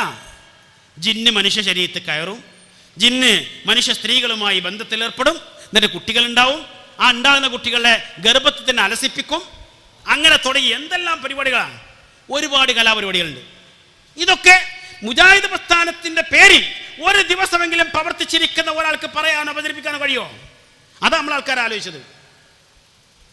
പക്ഷേ ഇങ്ങനെ പറഞ്ഞത് മാത്രമല്ല, ഇത് ഒരു ഭാഗത്ത് ഞങ്ങൾ എന്തുകൊണ്ട് മുജാഹിദായി എന്ന് പറഞ്ഞു വന്നിരിക്കുന്ന മുസ്ലിയാക്കന്മാർ സംസാരിക്കുമ്പോൾ മറുഭാഗത്ത് ചില പള്ളി മെമ്പറുകൾ ഉപയോഗിച്ചു. ഇത് പരപ്പനങ്ങാടിയാണല്ലോ, തിരൂരങ്ങാടി മണ്ഡലത്തിന്റെ കീഴിലുള്ള ഈ പ്രോഗ്രാം അല്ലേ?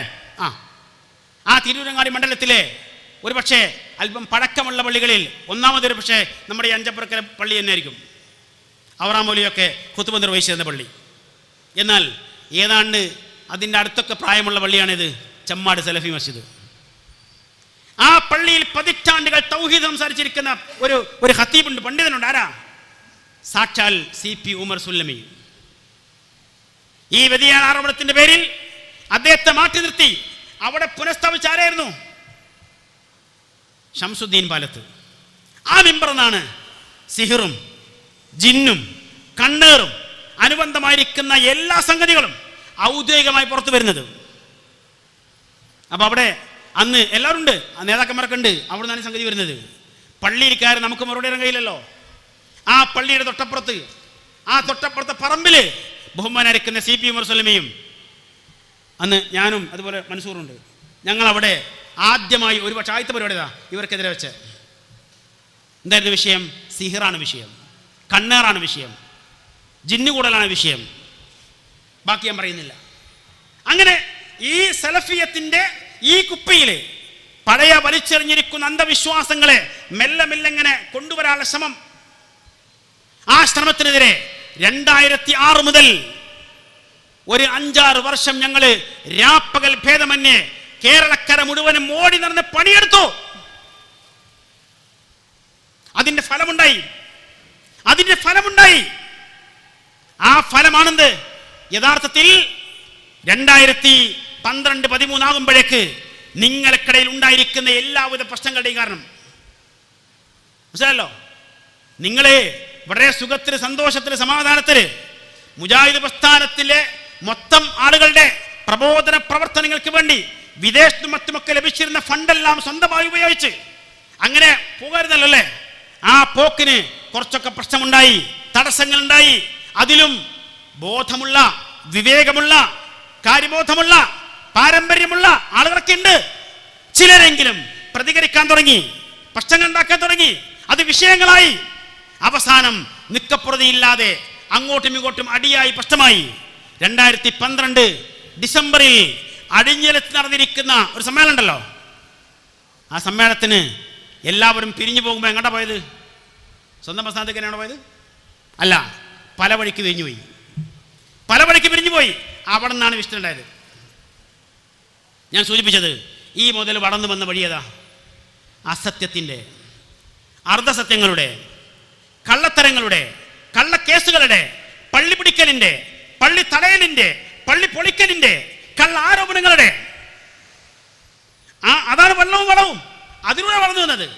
അതിലൂടെ വന്നിരിക്കുന്ന ടീം കുറെ കാലം നമുക്കെതിരെ കള്ളക്കേസും അതിനുവേണ്ടി പണവും ചെലവഴിച്ചിറങ്ങിയിരിക്കുന്ന ആളുകൾ, അതിന് നേതൃത്വം കൊടുത്തിരിക്കുന്ന PN അതിർത്തിയും അതിനടക്കൽ ആൾക്കാർ എന്ത് ചെയ്തു? അവര് കൈയടക്കി വെച്ചിരുന്ന ആ ഫണ്ട് കുറച്ചടിച്ചു മാറ്റി. കുവൈത്ത് വഴി കിട്ടിയിരുന്ന ഫണ്ട് പൂർണ്ണമായും അടിച്ചു മാറ്റി. എന്നിട്ട് ഇപ്പുറത്ത് തുടങ്ങിയിരിക്കുന്ന സംഗതിയാണെന്ത്? വിഷ്ഡം. അതിൽ ഒരു വൈരുദ്ധ്യം കൊണ്ടെന്താ? സംഘടനാ പിളർപ്പിന് കാരണമായിരിക്കുന്ന ഗ്രൂപ്പ് യോഗങ്ങളിൽ ഒന്നാമത്തെ ഗ്രൂപ്പ് യോഗം നടന്നത് 1999 മെയ് മാസം 13 തീയതി ജാമിയ സൽഫിൽ വെച്ചിട്ടാ. ആ യോഗത്തിലെ ഒന്നാമത്തെ പ്രഭാഷണമാരായിരുന്നു PN അബ്ദുൽ മദനി. ആ പ്രഭാഷണത്തിന്റെ അവസാന ഭാഗം പൂർത്തീകരിക്കുന്ന എങ്ങനെയാണ് അദ്ദേഹം? എന്താ ഇവിടെ നമ്മുടെ ഈ പുതിയ തലമുറ അഥവാ ISM ഒക്കെ പറയുന്നത്, അവർക്കിപ്പോ മുജാഹിദ് എന്ന പേര് ഇഷ്ടമല്ല, സലഫി എന്ന പേര് ഇഷ്ടമല്ല, ഇസ്ലാഹി എന്ന പേര് ഇഷ്ടമല്ല. അതുകൊണ്ട് സംഘടനയുടെ വരെ പേര് മാറ്റിക്കൊണ്ടിരിക്കുകയാണ്. ഇത്തിഹാദ് ശുബ്ബാനിൽ മുജാഹിദീൻ എന്നത് ഇത്തിഹാദ് ശുബ്ബാനിൽ മുസ്ലിമീൻ എന്നാക്കി മാറ്റിയിട്ടുണ്ട് എന്നൊക്കെ പറഞ്ഞ് കുറെ അസത്യങ്ങളും അർദ്ധസത്യങ്ങളും പ്രചരിപ്പിച്ചുകൊണ്ട് സംസാരം നടത്തി. മാത്രമല്ല അവിടെ നാം കൊണ്ട് ആരംഭിച്ചിരിക്കുന്ന വ്യതിയാന ആരോപണങ്ങളിൽ നമുക്ക് നേരെ വന്നിരിക്കുന്ന ഏറ്റവും വലിയ ആരോപണങ്ങൾ എന്താ? സ്ഥാപനങ്ങൾക്ക് പേരിടുമ്പോൾ മുജാഹിദ് പറയുന്നില്ല, സംഘടനകൾക്ക് പേരിടുമ്പോൾ മുജാഹിദ് വരുന്നില്ല, സലഫി വരുന്നില്ല, ഇസ്ലാഹി വരുന്നില്ല. ആ ആരോപണത്തിന് ഉദ്ഘാടനം കുറിച്ചിരിക്കുന്ന ബഹുമാനായിരിക്കുന്ന PN അബ്ദുൽ മദനി ചെയർമാനായിരിക്കുന്ന സംഘടന പേരെന്താ? മുജാഹിദ? സലഫിയ? ഇസ്ലാഹിയ വിഷ്ഡം. എന്താ വിഷ്ഡം എന്ന് പറഞ്ഞാൽ അത് ഉള്ള ആൾക്കാർക്ക് പറയേണ്ടതല്ലേ, ഉള്ളത് ഉപയോഗിക്കുന്ന ആൾക്കാർക്ക് പറയേണ്ടതല്ലേ. ഖദരിയാക്കൾ എന്ന ടീമുണ്ട് അല്ലേ, ഖദരിയാക്കൾ എന്ന പേരിൽ അറിയപ്പെടുന്ന ടീമുണ്ട്. അവരാരാ? ഖദറിനെ നിഷേധിക്കുന്നവർ.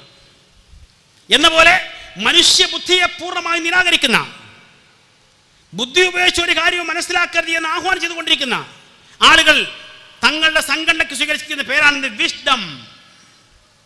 പ്രസിദ്ധീകരണത്തിന്റെ പേരോ എന്താ പേര്? എന്താ പേര്? മജലത്തുൽ മുജാഹിദീന, സലഫിയ. നേരത്തെ ഇവിടെ പറഞ്ഞ പോലെ നേരില്ലാത്ത പദം അല്ലേ? ശരി. ഇപ്പോൾ അവർ ഒരു സ്ഥാപനം തുടങ്ങിയിട്ടുണ്ട്. ആ സ്ഥാപനത്തിൻ്റെ പേരോ അതിൽ പറഞ്ഞ എന്തെങ്കിലും ഉണ്ടോ? എന്താണ്? അൽ ഹിന്ദാണ് പേര്. അങ്ങനെ പോട്ടെ. ഞാൻ സൂചിപ്പിച്ചത് അവനവൻ പറയുന്നതിനോട് അതിനോടെങ്കിലും കൂറ് പുലർത്താൻ, നീതി പുലർത്താൻ സാധിക്കണ്ടേ? അങ്ങനെ സാധിക്കാതെ വന്നിരിക്കുന്ന ആളുകൾ ഉണ്ടാക്കിയെടുത്തിരിക്കുന്ന പരിപാടിയാണെന്ത്? ഈ വിഷ്ടം എന്ന് പറയുന്ന മുതൽ. ഞാൻ സൂചിപ്പിച്ചെന്താ അറിയോ? ഇത്ര കാലം കളവ് പറഞ്ഞും കള്ളാരോപണം നടത്തിയും ആക്ഷേപിച്ചും രംഗത്ത് വന്ന് അങ്ങനെ പടന്നു വന്നിരിക്കുന്ന ആളുകൾ ഇപ്പോൾ മാത്രമായി സത്യം പറയുമെന്ന് വിശ്വസിക്കാൻ എങ്ങനെ പറ്റുക? കേരള മർക്കസിനെതിരെ, അതുപോലെ അവർക്ക് ഇഷ്ടമില്ലാത്ത ആളുകൾക്കെതിരെ അവർ പറഞ്ഞുകൊണ്ടിരിക്കുന്ന ആരോപണങ്ങൾ, ആക്ഷേപങ്ങൾ സത്യമാണ് എന്ന് എങ്ങനെ വിശ്വസിക്കും? ഒരൊറ്റ ഉദാഹരണം കൂടി പറഞ്ഞ് ഞാൻ അവസാനിപ്പിക്കാം. ഇവിടെ ഈ പരപ്പനങ്ങാടി നടന്നിരിക്കുന്ന ഒരു പ്രോഗ്രാമിൽ നമുക്കെതിരെ ഒരുപാട് ആരോപണങ്ങൾ ഉന്നയിച്ചു കൊടുത്ത ഒരു ആരോപണം എന്താ അറിയോ? നമ്മൾ അമാനി മൗലവിക്കെതിരാണ്. അമാനി മൗലവിയുടെ തഫ്സീറിന് മറുപടി ചെയ്താണ് ഇപ്പം നമ്മൾ അമാന്റെ തഫ്സീറിന് എതിരായിട്ട് മറുപടി ചെയ്തുകൊണ്ടിരിക്കുകയാണ്. അതിന് തെളിവെന്താ? കരിപ്പൂരിലെ സമ്മേളനത്തിൽ അതിന് മുമ്പായി കുറേ സഹോദരങ്ങൾക്ക് നമ്മൾ കൊടുത്തിരിക്കുന്ന അറബി മൂലമില്ലാത്ത മലയാള പരിഭാഷ. ആ പരിഭാഷ എന്താ ശരിക്ക്? ആശയ വിവർത്തനമാണ്, പദാനുപദ വിവർത്തനമല്ല. ഒക്കെ എല്ലാവർക്കും അറിയാം, അവർക്കും അറിയാം. എന്നിട്ട് അതിലുള്ള ചില ആയത്തുകൾക്ക് നൽകിയിരിക്കുന്ന അർത്ഥം ഇത് നേർക്കുനേരുള്ള അർത്ഥമാണ് എന്ന് പറഞ്ഞിട്ട് ഇവിടെ പറയുന്നത് അത് അമാനി മൗലവി കൊടുത്തിരിക്കുന്ന അതേ അർത്ഥമല്ല. അപ്പൊ അമാനി മൗലവിക്കെതിരെ അദ്ദേഹത്തിന് മറുപടിയായി ഇറക്കിയതാണെന്നാണ്. പക്ഷേ ഞാൻ പറഞ്ഞല്ലോ, ഇത് ആശയവിവർത്തനമാണ്. ഇവർ പറഞ്ഞിരിക്കുന്ന 102 ആയത്തിന്റെ വിശദീകരണത്തിൽ അമാനി തന്നെ പറയുന്നുണ്ട്, സുലൈമാൻ എന്ന് പറയുന്ന ആയത്തിൽ അവിടെ ശൈത്താൻ എന്ന് പറഞ്ഞാൽ ജിന്നുവർഗത്തിലെ ശൈത്താന്മാരും മനുഷ്യവർഗത്തിലെ ശൈത്താന്മാരും ഉൾപ്പെടുമെന്ന് പറഞ്ഞുകൊണ്ട് അമാനി മൗലവി തുടങ്ങിയത്. മനസ്സിലായോ? ആ ആശയമാണ് ഇവിടെ വിവർത്തനം ചെയ്തത്. എന്നിട്ട് അതാണ് ഭയങ്കര അബദ്ധം ആയി കണ്ടത്. അതുപോലെ തന്നെ വമാ ഉൻസില അലൽ മലക്കൈൻ എന്ന് പറയുന്നിടത്ത് 2 മലക്കുകളുടെ മേൽ ഇറക്കപ്പെട്ടതും എന്ന് അമാനി മൗലവി അർത്ഥം കൊടുത്തിട്ടുണ്ടെങ്കിലും വ്യാഖ്യാനത്തിൽ പറയുന്നുണ്ട് ഇറക്കപ്പെട്ടിട്ടില്ല എന്ന് നഫിയുടെ കാര്യത്തെക്കുറിച്ച്. അത് അമാനി മാത്രമല്ല, ചെറിയ മുണ്ടോ പറഞ്ഞിട്ടുണ്ട്. പറപ്പൂരും കൂടെ ഈ ചെറിയ മുണ്ട് അത് 2-3 എഴുതുമ്പോൾ പറപ്പൂര് കൂടെ ഉണ്ടോ എന്ന് എനിക്കറിയില്ല, ഏതായാലും പറഞ്ഞിട്ടുണ്ട്. ആ പറഞ്ഞിരിക്കുന്ന കാര്യങ്ങളാണ് ഒരു ഗ്രന്ഥത്തിൽ ആശയ വിവർത്തനം എന്നൊക്കെ വന്നത്. അതിനെയാണ് അമാനിക്കെതിരിലാണെന്ന് പറഞ്ഞു. ഞാൻ ചോദിക്കട്ടെ സുഹൃത്തുക്കളെ, എന്തേ ചെറിയ മുണ്ടവും കുഞ്ഞു മുഹമ്മദ് മദനി പറപ്പൂരും കൂടി സമ്പൂർണ്ണ വിവർത്തനം എന്ന പേരിൽ ഖുർആൻ പരിഭാഷ ഇറക്കുമ്പോൾ ഇതാ അമാനിക്കെതിരില്ല നിങ്ങൾ എന്താ പറഞ്ഞ്? പറപ്പൂരയിലുണ്ടോ? ആണോ? നിങ്ങൾക്ക് പറയാൻ പറ്റുമോ? അമാനി മൗലവി എഴുതിയിരിക്കുന്ന തഫ്സീറിൽ നിന്ന് ആ തഫ്സീറിന്റെ ഭാഗം അടക്കട്ടെ, അതിന്റെ വിവർത്തനമുണ്ടല്ലോ, പരിഭാഷ മാത്രം. ആ പരിഭാഷയോടെങ്കിലും പൂർണ്ണമായി നീതി പുറന്ന വിധത്തിൽ, അഥവാ അതിനുള്ള അതേ പരിഭാഷയാണോ ചെറിയ മുണ്ടും അതുപോലെ പറപ്പൂരും കൂടി കൊടുത്ത്? ആണോ? അങ്ങനെ പറയാൻ പറ്റുമോ? ധൈര്യമുണ്ടോ? ചെറിയ മുണ്ട കൊടുത്തിരിക്കുന്ന അല്ലെങ്കിൽ പറപ്പൂര് കൊടുത്തിരിക്കുന്ന അർത്ഥം അമാനി കൊടുത്തിരിക്കുന്ന അതേ അർത്ഥം തന്നെയാണ്, ഒരു മാറ്റമില്ല, ഒരു വ്യത്യാസമില്ല. പറ്റുമോ? അപ്പോ അങ്ങനെയാണെങ്കിൽ പലതിലും അമാനിയുമായി വ്യത്യസ്തപ്പെടുന്നുവെങ്കിൽ തീർച്ചയായിട്ടും അമാനി മൗലവിക്കെതിരെ അദ്ദേഹത്തിന് മറുപടിയായി ആദ്യമായി തഫ്സീർ രചിച്ചു തുടങ്ങിയിരിക്കുന്ന ആരാ?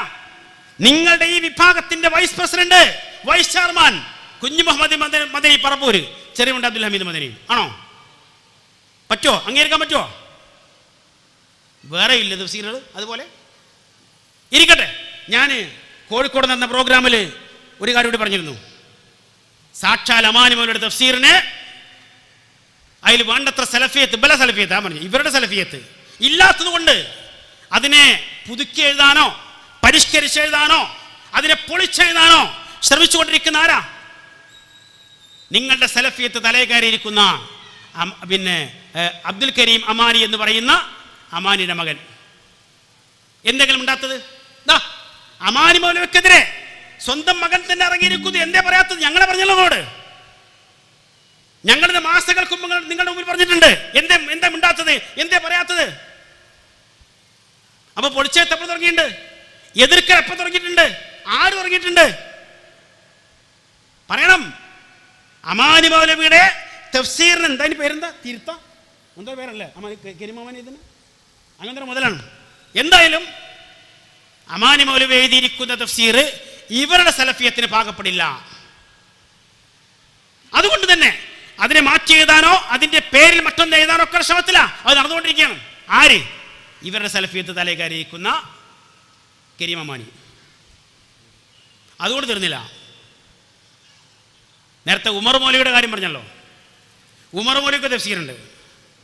അദ്ദേഹത്തിന്റെ തഫ്സീർ എന്ന പേരിൽ തന്നെ വേറെ ഇറക്കിക്കൊണ്ടിരിക്കുന്ന ആരാ? അദ്ദേഹത്തിന്റെ തഫ്സീർ എന്ന പേരിൽ സ്വന്തമായി എഴുതി ഉണ്ടാക്കി ഇറക്കുന്ന ആരാ? അദ്ദേഹത്തിന്റെ മകൻ മുബാറക് മദനി. അദ്ദേഹം ആരാ? ഇവരുടെ സലഫിയത്ത് തലേ കയറിയാള്. അപ്പോ ഇവർ ഇറക്കുമതി ചെയ്തിരിക്കുന്ന ഈ സലഫിയത്ത് തലേ കയറിയിരിക്കുന്ന ആളുകൾ എത്ര പേരാണ്? അമാനി മൗലവിക്കെതിരെയും അതുപോലെ ഉമർ മൗലവിക്കെതിരെയും അവർ പറഞ്ഞിരിക്കുന്ന കാര്യങ്ങൾക്കെതിരെയും ഒക്കെ എഴുതുകയും പറയുകയും സംസാരിക്കുകയൊക്കെ ചെയ്തുകൊണ്ടിരിക്കുന്നത്. എന്നിട്ട് അതൊന്നും കാണാത്ത ആളുകൾ ഇവിടെ കുറച്ച് സഹോദരങ്ങൾക്ക്, അറബി ഭാഷയൊന്നും അറിയാത്ത ആളുകൾക്ക് അവർക്കൊരു വെളിച്ചം കിട്ടിക്കോട്ടെന്ന് കരുതിയിട്ട് നൽകിയിരിക്കുന്ന ഒരു മലയാള പരിഭാഷ, ഒരു ആശയ വിവർത്തനം എടുത്തു വെച്ച് ഇത് അമാനിക്കെതിരെ ഇറക്കിയതാണ്, അമാനിയെ ചോദ്യം ചെയ്യുകയാണ് എന്നൊക്കെ പറയുമ്പോൾ മനസ്സാക്ഷിക്കുത്തെങ്കിലും ഉണ്ടാവണ്ടേ? ഇതുകൊണ്ടാണ് പറഞ്ഞത്, ഇവര് ഇതുവരെ പറഞ്ഞു വച്ചിരിക്കുന്ന കാര്യങ്ങളൊക്കെ കളവാണിയെങ്കിൽ, ആ കളവിലും കള്ളത്തരത്തിലും വളർന്നു വന്നവരാണെങ്കിൽ തീർച്ചയായും ഇപ്പോൾ പറയുന്ന കാര്യങ്ങൾ മാത്രം അത് സത്യമാണ്, അത് യാഥാർത്ഥ്യമാണ്, അത് വസ്തുതാപരമാണ് എന്ന് എങ്ങനെ വിശ്വസിക്കുക? ആരൊക്കെ വിശ്വസിച്ചാലും മുജാഹിദ് കേരളം വിശ്വസിക്കില്ല. മുജാഹിദ് കേരളം വിശ്വസിക്കില്ല. അങ്ങനെ വളർന്നു വന്നിരിക്കുന്ന ആളുകൾ തങ്ങളുടെ ഈ അന്ധവിശ്വാസങ്ങൾ, ഈ അനാചാരങ്ങൾ, ഈ ശിർക്കൻ വിശ്വാസങ്ങൾ അത് തൗഹീദാണെന്ന് വരുത്തുവാനും സുന്നത്താണെന്ന് വരുത്തുവാനും അത് ആളുകൾക്കിടയിൽ ആ നിലക്ക് സമർത്ഥിക്കുവാനും വേണ്ടി ശ്രമിക്കുമ്പോൾ അതിനോട് പ്രതിരോധിക്കുന്ന ആളുകളെയെല്ലാം ആട്ടിനെ പട്ടിയാക്കുന്ന പോലെ ഹദീസ് നിഷേധികൾ ആക്ഷേപിച്ചുകൊണ്ട്, ചേകനൂരികൾ ആക്ഷേപിച്ചുകൊണ്ട് നിങ്ങൾ എന്തൊക്കെ ശ്രമങ്ങൾ നടത്തിയാലും മുജാഹിദ് പ്രസ്ഥാനം സിഹറുമായി കൊണ്ട് ബന്ധപ്പെട്ടുകൊണ്ട് സൂറത്ത് ബഖറയിലെ 102-ാമത്തെ ആയത്ത് വിശദീകരിക്കുമ്പോൾ അമാനി മൗലവി റഹ്മത്തുള്ളാഹി അലൈഹി പറഞ്ഞ വാചകത്തെ ശക്തമായി ഗണ്ണിക്കുന്ന വാചകം എന്ന് മാത്രമല്ല, അമാനി മൗലവി റഹ്മത്തുള്ളാഹി അലൈഹി പറഞ്ഞത് ഖുർആൻ വിരുദ്ധമാണ് എന്ന് പോലും അവർ പറഞ്ഞു വെക്കുന്നുണ്ട്. അമാനി മൗലവി റഹ്മത്തുള്ളാഹി അലൈഹി ആ 102-ാമത്തെ ആയത്തിന് കൊടുത്ത അർത്ഥം ഞാൻ അതൊന്ന് വായിക്കാം. എന്താണത്? അതിൽ കൃത്യമായി കൊണ്ട് അദ്ദേഹം വിശദീകരിക്കുന്നു. 102-ാമത്തെ ആയത്ത് നമുക്ക് എല്ലാവർക്കും പരിചയമുള്ള ആയത്താണ്. വത്തബഉ മാ തത്ലു ശയാത്തീൻ അലാ മുൽക്കി സുലൈമാൻ വമാ കഫറ സുലൈമാൻ വലാകിന്ന ശയാത്തീന കഫർ എന്ന് പറയുന്ന ആയത്ത്. ആ ആയത്തിന് അമാനി മൗലവി കൊടുത്ത വിശദീകരണം ആദ്യ പരിഭാഷ ഞാൻ വായിക്കാം. വത്തബഉ മാ തത്ലു ശയാത്തീൻ അലാ മുൽക്കി സുലൈമാൻ, സുലൈമാന്റെ രാജവാഴ്ചയെ പറ്റി പിശാചുക്കൾ ഓതി പ്രചരിപ്പിച്ചു വന്നതിനെ അവർ പിൻപറ്റുകയും ചെയ്തു. ഇതാണ് അമാനി മൗലവിയും ചെറിയ മുണ്ടവും പറപ്പൂരും ഒക്കെ കൊടുത്ത പരിഭാഷ.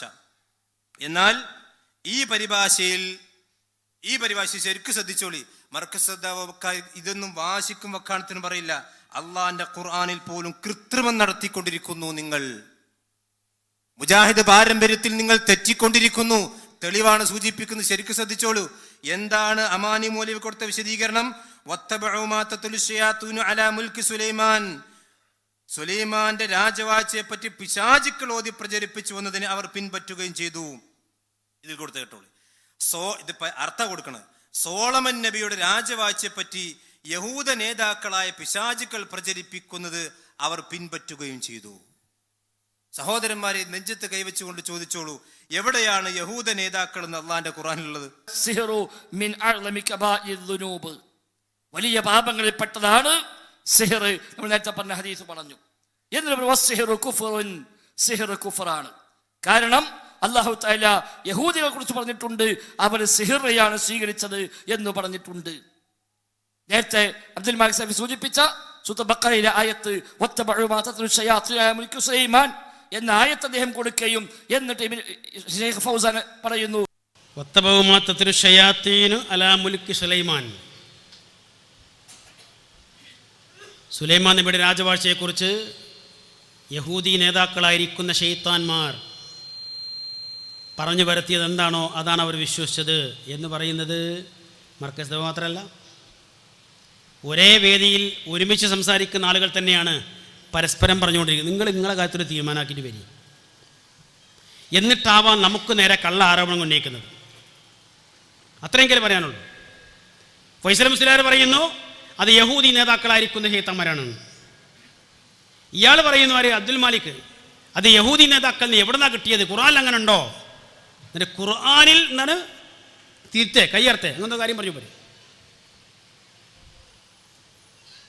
ഒറ്റ കാര്യം എനിക്ക് പറയാനുള്ളൂ, നിങ്ങൾ യഥാർത്ഥത്തിൽ ഈ ദീനിനെ, ഇസ്ലാഹിനെ, അതിൻ്റെ പ്രമാണങ്ങളെ, അതിൻ്റെ ആശയധാരകളെ പൊളിച്ചടുക്കിയിട്ട് ഈ അന്ധവിശ്വാസങ്ങളും അനാചാരങ്ങളും ശിർക്കൻ വിശ്വാസങ്ങളുമൊക്കെ ഈ പ്രസ്ഥാനത്തിലെ പുതിയ തലമുറയുടെ തലയിൽ കയറ്റിവെക്കാൻ വേണ്ടി എവിടെ നിന്നാണ് അച്ചാരം വാങ്ങിയതെന്ന് മാത്രം അറിഞ്ഞാൽ മതി. അത്രേ ഉള്ളൂ. അത് മാത്രമേ ഇനി അറിയേണ്ടുള്ളൂ. ബാക്കിയെല്ലാം ക്ലിയറാണ്. ആ അവസ്ഥയിലേക്കാണ് പോയിക്കൊണ്ടിരിക്കുന്നത്. അപ്പോൾ ഞാൻ സൂചിപ്പിച്ച വിഷയം അത്രയേ ഉള്ളൂ. ഇങ്ങനെ കുറേ കളവുകളിലൂടെ വന്നിരിക്കുന്ന ആളുകൾ ഇപ്പോൾ പറയുന്ന കാര്യങ്ങൾ മാത്രം സത്യമാകുമോ? അതിലേക്ക് ഇടക്കാലത്ത് വന്നിരിക്കുന്ന പുതിയ കുട്ടികളോട്, സഹോദരങ്ങളോട്, കൂട്ടുകാരോട് പറയാനുള്ളത്, നിങ്ങൾ ആ പ്രസ്ഥാനത്തിൻ്റെ ചരിത്രം പഠിക്കണം. നിങ്ങളിപ്പോൾ നിലകൊള്ളുന്ന ഈ സംഘടനയുടെ ചരിത്രം പഠിക്കണം. അതിന് നേതൃത്വം കൊടുക്കുന്ന ആളുകളെല്ലാം എത്ര കാലമാണ് കളവിനും കള്ളത്തരങ്ങൾക്കും കള്ളസാക്ഷ്യങ്ങൾക്കും കൂട്ടുന്നത്?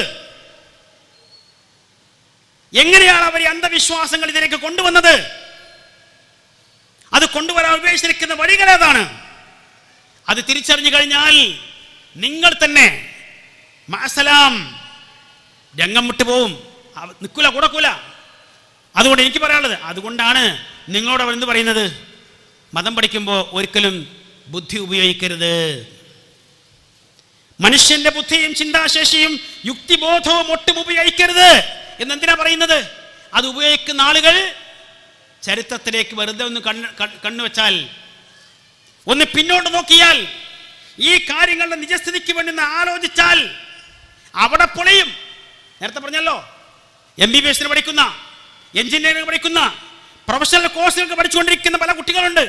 ആ കുട്ടികളുടെയൊക്കെ മുമ്പിൽ രോഗമുണ്ടാക്കുന്ന ശൈത്താനാണ്, ഇന്ന രോഗങ്ങൾ ജിന്നിന്റെ പണിയാണ് എന്നൊക്കെ പറഞ്ഞു വന്നാൽ, ഗർഭമുണ്ടാക്കുന്നതും ഗർഭം അലസിപ്പിക്കുന്നതും അബോർഷൻ പരിപാടിയൊക്കെ ജിന്നുകളുടെ പരിപാടിയാണ് എന്നൊക്കെ പറഞ്ഞു കൊടുത്താൽ MBBS പഠിക്കുന്ന കുട്ടികളെ കൊടുക്കുമോ?